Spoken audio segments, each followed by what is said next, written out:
Yeah, good evening, ladies and gentlemen.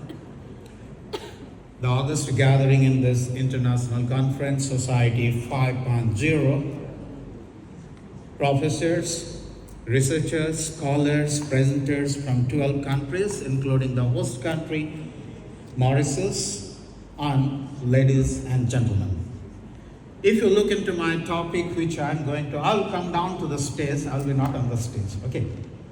Because I have to look back always. I'm talking about something called Kinship Marketing. At a keynote speech to talk about a concept called Kinship Marketing, honestly, you will not find much of the literature available into this area right at this moment. Way beyond strategies for global business and design for a 2 millennium to dominate. Believably, unbelievably, we can't have a business strategy that will work for 2 millenniums.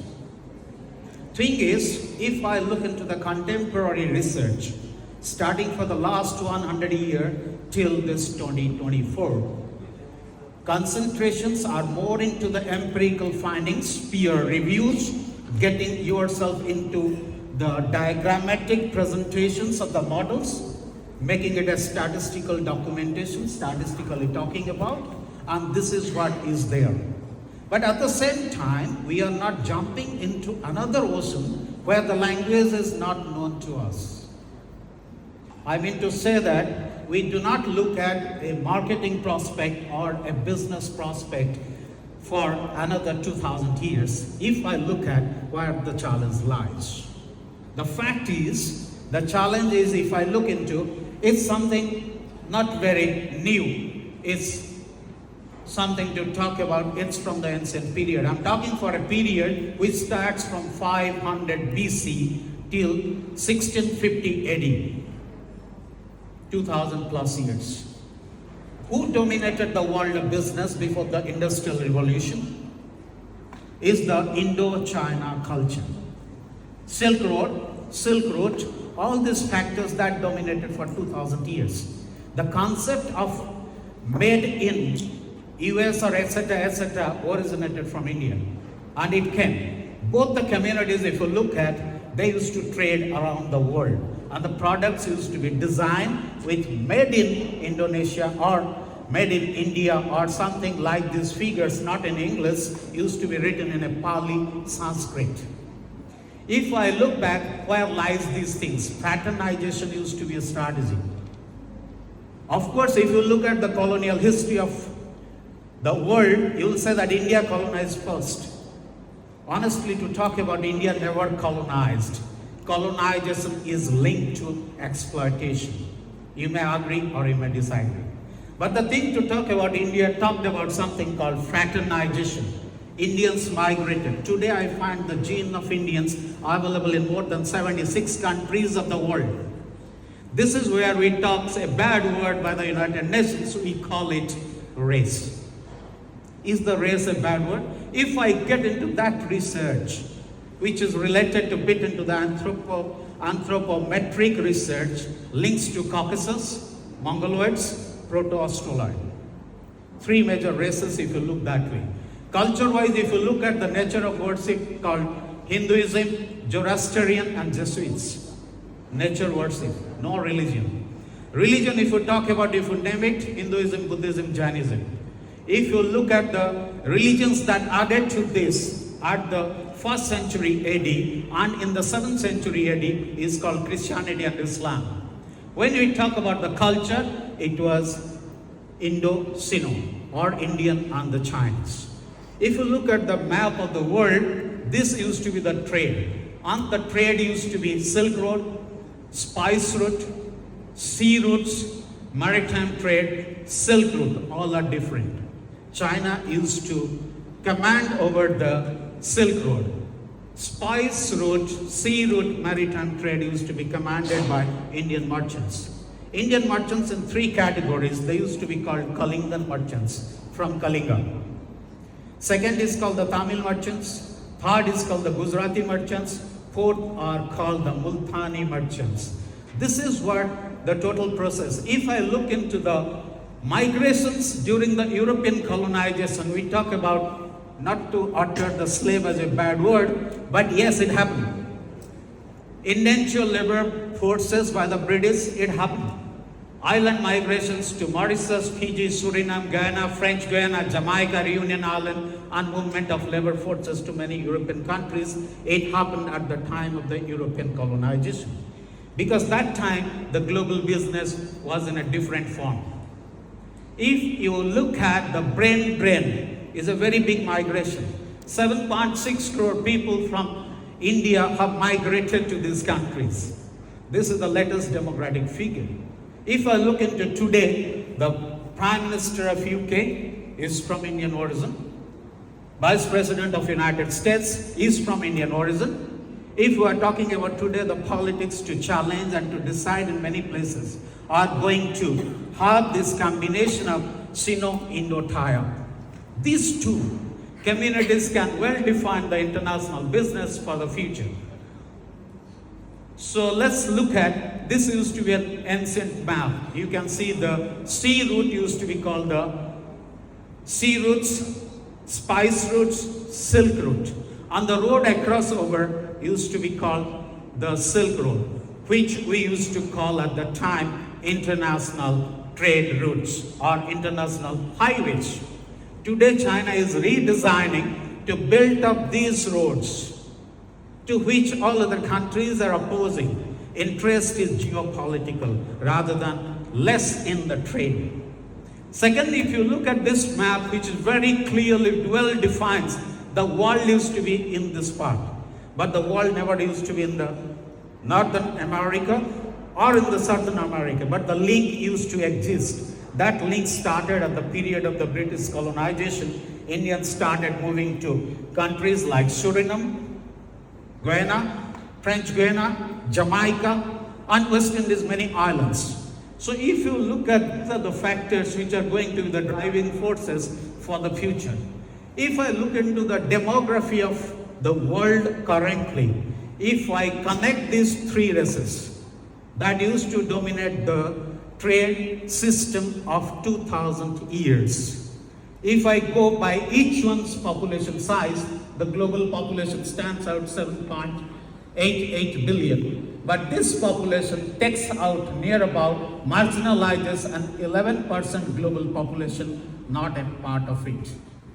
But vice versa, if I go by the wealth count, this 11%, which is not in the international business strategies for the future, what we are talking about, do own near about 42% of the global wealth.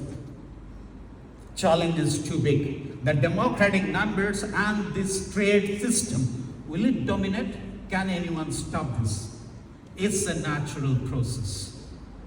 Gone are those processes of industrial revolution, gone are those processes of colonization, gone are those processes, and the new emerging trend is very difficult to understand. In the management prospect, when we try to get into these details to look at what the world exactly needs. Today, India is talking about in the global platform all about called fraternity. The strategic thing of the current democracy in India is talking about the same thing. India and China, if you look at geopolitical differences there, that differences of ours are between the two countries that can be resolved very comfortably and getting resolved very soon.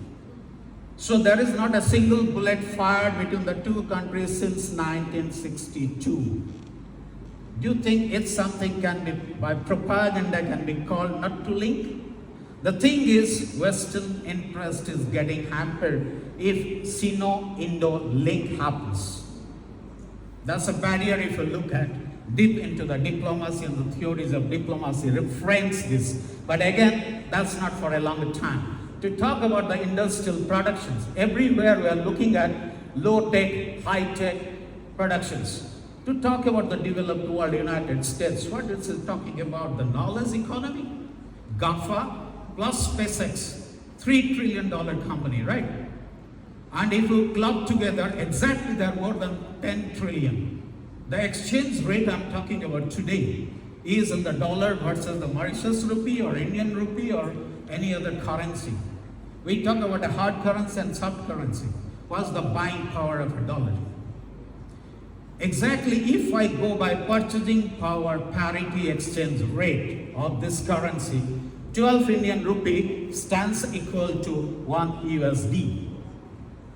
7 Mauritius rupees stands equal to 1 USD, not 46.60 by the yesterday's figure.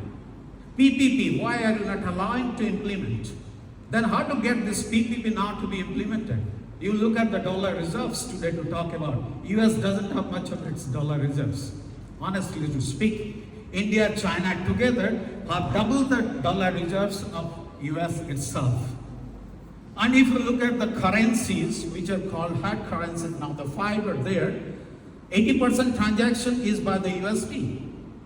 Bilateral trade between India and Russia, and India with another 47 countries in bilateral currency transactions, the dollar rates are going to be stagnant. At a specific point by 2037 is going to drop down to the minimum level in the world.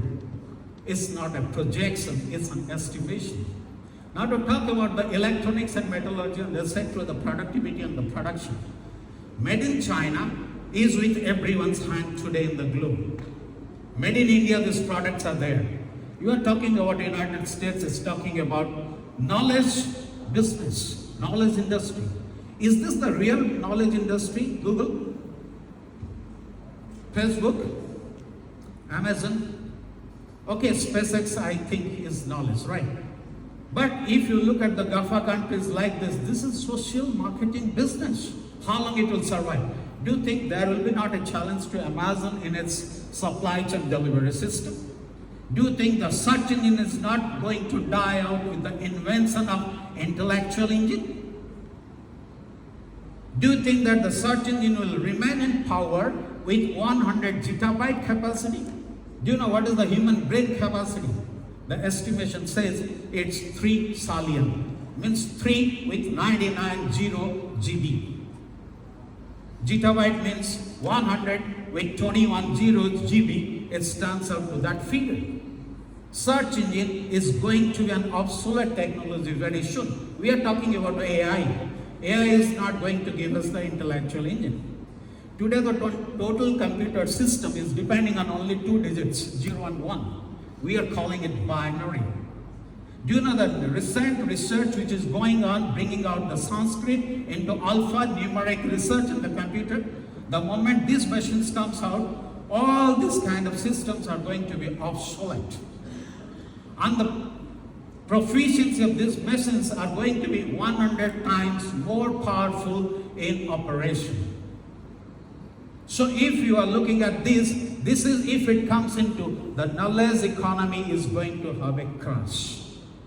The moment it crashes, 2 biggest industry of the world, armaments, narcotics. US biggest business is armaments. Narcotics, yes, is the underworld business. Next other industries. To look at in a democratic pattern what the world is looking and fighting for against the narcotics, against the war. This is what is the objective. If you look at the self-sufficient side of this world, which the world is really looking for, is something the world needs. Agriculture, forestry, farming on land and sea. Tomorrow's food is not going to be produced on the land surface.